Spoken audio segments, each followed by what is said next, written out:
मित्रों, स्वागत है आप सबका। रिलायंस कैपिटल ने अपने क्वार्टर वन के रिजल्ट कल डिक्लेयर किए हैं। कैसे रहे हैं उनके रिजल्ट, आइए देखते हैं।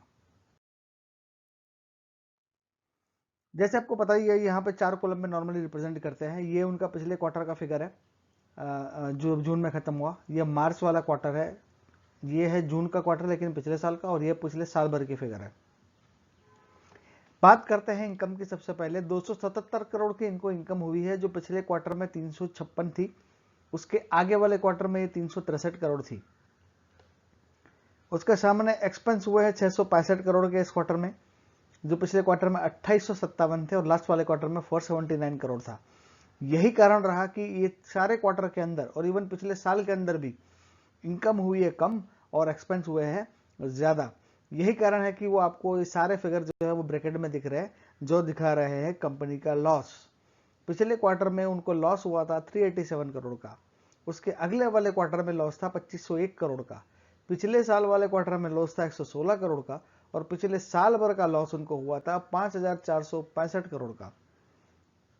ये था ग्रॉस लॉस। अभी बात करते हैं, अगर नेट पर भी बात करते हैं तो फिगर सेम ही है, क्योंकि ये लॉस में चल रहा था, टैक्स कुछ भरा नहीं है। तो ये आप देखिए सेम फिगर पे ही उनका नेट प्रॉफिट आ रहा है। बात करें अगर उनके ईपीएस की, तो वो यहाँ पे नीचे दिख रहा है।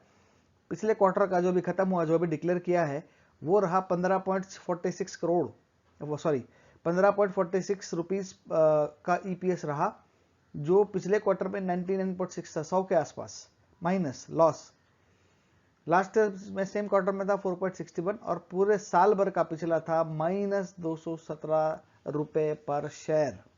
जी हाँ, तो ये फिगर ही दिखा रहा है कि इस ग्रुप की हालत कितनी खराब है, और इसमें इंप्रूवमेंट का कोई चांस नहीं है, क्योंकि लेटेस्ट फिगर को हम इंप्रूवमेंट या के तौर पे ले सकते थे, लेकिन ऐसी कोई इंप्रूवमेंट यहाँ पे देखने को नहीं मिली है।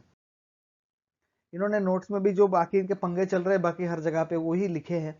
तो उसमें जो मेन है वो हमने लिखे हैं। कंपनी ने प्लेज किए थे एंटायर इक्विटी होल्डिंग, जो रिलायंस जनरल इंश्योरेंस कंपनी में जो है आरजीआईसी, उसकी पूरी की पूरी होल्डिंग उन्होंने गिरवी रखी थी आईडीबीआई को।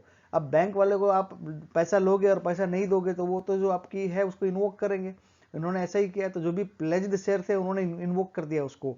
ठीक है, तो उसको लेकर उनके कुछ शेयर चल रहे हैं, और वो बता रहे हैं कि हमने उसको अभी भी अपनी सब्सिडरी गिन के अभी हम उसको दिखा रहे हैं, लेकिन अभी भी ये डिस्प्यूटेड है, और वो आई थिंक अभी शायद ये वापस आना तो मुश्किल लग रहा है।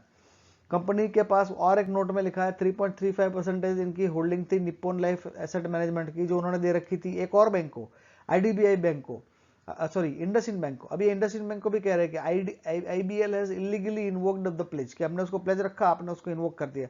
ऐसे कैसे कर सकते हो आप? तो इनका इससे भी केस चल रहा है, आईडीबीआई से भी, और आईबीएल जो है अपना इंडसइंड बैंक है उससे भी वो कर रहे हैं। खुद नहीं मान रहे कि भाई हम दे नहीं पा रहे, तो गलती तो कंपनी मतलब रिलायंस कैपिटल के एंड से ही गलती लग रही है, अभी देख के तो ऐसा लग रहा है। इसके अलावा डिबेंचर भी देने में वो फेल हो गए थे आगे।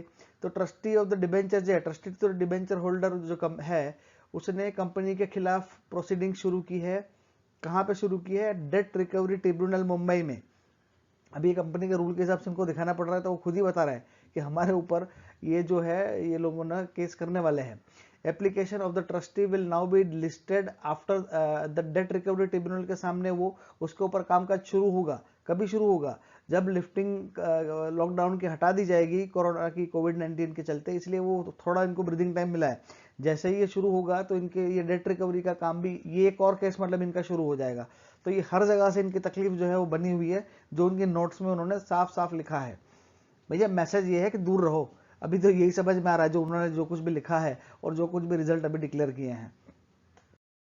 अब ये है, ये देखिए वो केस ही करता आ रहा है, यहाँ पे केस वहां पे केस। उन्होंने अपने भाई तक को नहीं छोड़ा था। 2008 में उन्होंने मुकेश अंबानी के ऊपर भी 10,000 करोड़ का केस कर दिया था। हालांकि बाद में उन्होंने विड्रॉ कर दिया था, बट ये दिखा रहा है कि किस तरह का माइंडसेट है। अभी आप यहाँ पे देखिए, ये उनके कंसोलिडेटेड फिगर है। फिगर में देखने लायक कुछ है नहीं। अर्निंग पर शेयर होता नहीं है, इसलिए पीई रेशियो भी नहीं है। बुक वैल्यू इनका माइनस में चल रहा है, -66 का अभी इनका बुक वैल्यू चल रहा है। अगर इनके रिजल्ट की बात करें तो सेल देखिए, ये सेल इनकी फिर भी ठीक ठाक रही है। 9,900, 17,000, 18,000, 20,000, 18,223 तक इनका सेल्स दिखा रहे हैं। लेकिन प्रॉफिट कहाँ है? उन्होंने 16 और 17 में प्रॉफिट किया था 53 ये 1600 में 5353 करोड़, और 17 में 1266 करोड़, 46 12,1246 करोड़ का। उसके बाद से वो लॉसेस ही करते आ रहे हैं, जैसा कि आप यहाँ पे साफ साफ देख पा रहे हो। ये कंपनी का एक बहुत अच्छा कभी पीरियड हुआ करता था 2008 में, 2700 के आसपास का रेट था उसका, जो अभी सिर्फ 10 रुपए से भी कम का रह गया है। यही दिखा रहा है कि कंपनी का डाउनफॉल कितना बुरी तरह से हुआ है पिछले 12 साल के अंदर। अगर पिछले 6 महीने की भी अगर बात करते हैं तो उसमें हल्का हल्का सा ये क्या एक ट्रेडर स्टॉक भी हो गया है। आप देखिए, ये 24 मार्च को ये 3 रुपए 85 पैसे का था। इसके बाद ये ऑलमोस्ट 3 गुना तक ये पहुंच गया था। ये देखिए यहाँ तक पहुंच गया था रेट उसका, 10 रुपए के को भी क्रॉस कर गया था ये। तो 3 गुना का अप्रिसिएशन इसको 3 गुना में मिल गया। तो ये काफी हद तक ये स्क्रिप्ट भी जो ना, ऑफकोर्स इसको लेके काफी सारे र्यूमर्स आ रहे हैं, लेकिन इसके अंदर जो है बहुत सारे ट्रेडर्स लोग ट्रेड कर रहे हैं और अफवाह फैला के अपर सर्किट लोअर सर्किट इसमें बार बार लगता रहता है। तो हालांकि ये सस्ता मिलता है तो एक टेम्पटेशन बन जाता है लोगों का कि जानी मानी कंपनी है, सस्ते में मिल रही तो ले ले, लेकिन इसमें बहुत सारे प्रॉब्लम है और यही कारण है कि ये सस्ता है। तो आइडियली तो सबको मेरी तरफ से तो आपको यही, मेरा तो यही सोचना है कि इससे दूर रहेंगे तो ही अच्छा है। आप अपने एंड से सोच समझ के रिसर्च करके आगे डिसीजन ले सकते हैं। अनिल अंबानी ने खुद बता दिया कि उसकी नेटवर्थ जीरो है। अभी जो उसका कोर्ट केस चल रहा था चाइना की 3 बैंकों ने कि भाई अनिल अंबानी ने पर्सनल गारंटी दी थी, तो लेकिन उसके लिए उन्होंने बताया जब केस में, आज ये खबर पुरानी है 5-6 महीने पहले की, कि मेरी नेट डेट जो है, मतलब मेरे पास कुछ भी नहीं है, मैं कंगाल हो गया हूँ, ऐसा अनिल अंबानी ने खुद ही कहा है। उनके 9,000 करोड़ के ऊपर होगी। उनकी जो RNR है, जो रिलायंस नेवल करके कंपनी है, रिलायंस नेवल एंड इंजीनियरिंग वाली, वो अभी बैंकरप्सी की कगार में ऑलरेडी आ चुकी है। उसके ऊपर हमने अभी वीडियो अलग से बना के आपसे शेयर किया था कुछ टाइम पहले, तो आप देख सकते हैं। तो वहां पे साफ साफ उसने कहा है कि IDBI बैंक भी उसके पीछे पड़ा है, क्योंकि रिलायंस नेवल ने भी लोन ले रखा था 9,000 करोड़ का, ये भी नहीं दे रहा है, और रिलायंस कैपिटल ने भी दुनिया भर के लोन ले रखे हैं और वो लोन भी अभी दे नहीं पा रहे। तो जैसे ये नेवल तो बैंकरप्ट हो ही रही है, और हो सकता है कि आने वाले टाइम के अंदर ये कैपिटल का भी यही अंजाम हो। इनकी हेडक्वार्टर भी जो था, अभी कल की न्यूज आई है, 2,892 करोड़ रुपए था यस बैंक का।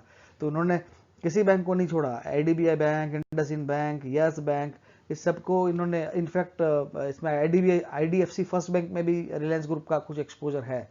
तो सारे बैंकों को तकलीफ है, मतलब ये खुद तो तकलीफ में आई है, लेकिन इनके चलते बैंक को भी काफी तकलीफें झेलनी पड़ी हैं। तो इसीलिए यस बैंक ने फिर रिकवरी के तौर पे कल उनका जो हेडक्वार्टर है मुंबई में, उसको टेक ओवर कर लिया है। तो ये भी शुरुआत ही है, तो आगे तो बहुत डाइसी सा लग रहा है।